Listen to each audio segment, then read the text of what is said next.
Swala la Utatu Mtakatifu, ndugu mtazamaji, sio jambo ambalo lina msingi wa kitabu.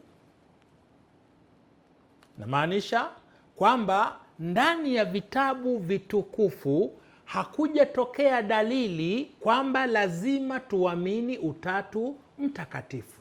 Na kwa nini hakuna? Ni kwa sababu Mola Subhanahu wa Ta'ala hakusema, hakutuandikia sisi kwamba tuwe katika itikadi hii. Utaona msimamo wa Uislamu, msimamo wa Qur'ani umekuwa wenye madhubuti zaidi ili kuhakikisha kwamba fikra kama hii siyo yenye kuenea. Lakini fikra hii ilianzishwa lini? Allah anasema katika Qur'ani sura ya 4 An-Nisa aya yake 171, enyi watu wa kitabu, msipindukie mipaka katika dini yenu, wala msiseme juu ya Mwenyezi Mungu ila yaliyo kweli.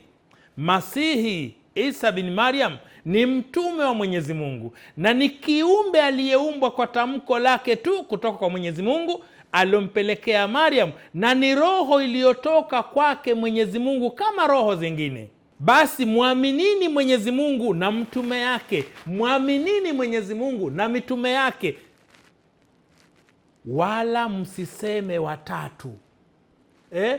Wala msiseme watatu. Jizuieni na itikadi hiyo, itakuwa bora kwenu. Ikiwa mnajua basi epukana watatu: Mungu Baba, Mungu Mwana, Mungu Roho. Epuka itikadi hii kama unataka kufaulu kesho mbele za Mola Subhanahu wa Ta'ala. Epuka kabisa. Kwa hivyo utaona msimamo wa Qur'ani imekuja kwa msingi huo, kwamba Mwenyezi Mungu ni mmoja wa pekee, wala hakujiwekea Baba, Mwana wala Roho. Vile vile ukienda katika sura ya 5 aya yake ya 73 na 74, Allah Subhanahu wa Ta'ala pia anafahamisha, hakika wamekufuru. Kufuru ni nini? Kufuru kwa maana nyembamba ni kukataa haki, kukanusha haki na kuificha haki.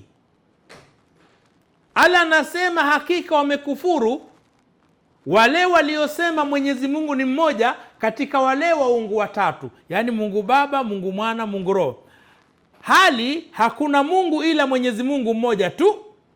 Na kama hawataacha hayo wasemayo, kwa yakini itawakamata wanaoendelea na fikra hizi za kikafiri. Kwa hivyo yeyote anayetangaza kuna Mungu zaidi ya mmoja anakuwa anaenda kinyume na maamrisho ya Mola Subhanahu wa Ta'ala.